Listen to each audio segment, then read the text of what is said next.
నెల్లూరు రొట్టెల పండుగలో ముఖ్యమంత్రి చంద్రబాబు నాయుడు పాల్గొన్నారు. బారా షహీద్ దర్గాను సందర్శించి సీఎం ప్రత్యేక ప్రార్థనలు నిర్వహించారు. అనంతరం సురణాల చెరువులో చంద్రబాబు రొట్టెల మార్పిడిలో పాల్గొన్నారు. ఆదాల ప్రభాకర్ రెడ్డి సీఎంకు రాష్ట్ర అభివృద్ధి రొట్టె అందించారు. 2015లో రొట్టెల పండుగను రాష్ట్ర ఉత్సవంగా ప్రకటించినట్లు గుర్తు చేసిన బాబు మత సామరస్యాన్ని కాపాడుతామని తెలిపారు.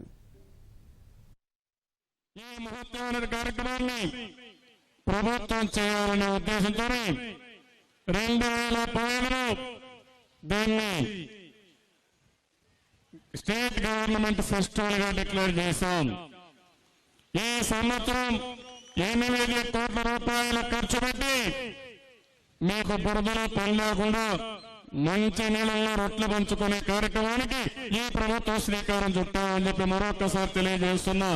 ఈ చెరువు పైనంతా తిరిగాం, ఒక రౌండ్ వేశాం, బ్రహ్మాండంగా ఉంది.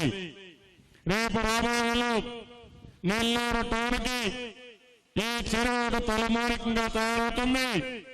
ఈ దర్గా నెల్లూరు జిల్లాకే కాదు రాష్ట్రానికి ఒక మహత్తరమైన శక్తివంతమైన దర్గాగా తయారవుతుంది.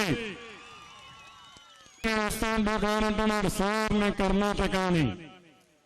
కొంతమంది కర్ణాటక నుంచి వస్తున్నారు, కొంతమంది తెలంగాణ నుంచి వస్తున్నారు, అన్ని రాష్ట్రాలు మహారాష్ట్ర నుంచి వస్తున్నారు, కొంతమంది పాకిస్తాన్ మరి బంగ్లాదేశ్ సౌదీ నుంచి కూడా వస్తున్నారంటే అదే మన దర్గా మహత్వం అని చెప్పి కూడా నేను తెలియజేస్తున్నా. ఈరోజు ఈ చెరువుని బ్రహ్మాండంగా అభివృద్ధి చేసి ఒక పర్యాటక కేంద్రంగా కూడా తయారవుతుంది. ఈరోజు పెద్ద ఎత్తున భక్తి వచ్చారు, మొక్కలు చెల్లించుకున్నారు. నాకు కూడా ఆదాల ప్రభాకర్ రెడ్డి ఒక రొట్టె ఇచ్చాడు, రాష్ట్ర అభివృద్ధి రొట్టె నాకు ఇచ్చాడని చెప్పి కూడా నేను తెలియజేస్తున్నా. నేను ఒకటి ఆలోచిస్తున్నా, ఈ రాష్ట్రం అభివృద్ధి కావాలి. కొత్త రాష్ట్రం సమస్యలు ఉన్నాయి, రాజకీయంగా మనం అభివృద్ధి చేశారు తప్ప మన ప్రయోజనాల కోసం కాదు. దాని ఫలితం ఆనాటి కాంగ్రెస్ పార్టీ అనుభవించింది. అయితే మన కష్టాలు తీరలేదు, ఇంకా మన కష్టాలున్నాయి.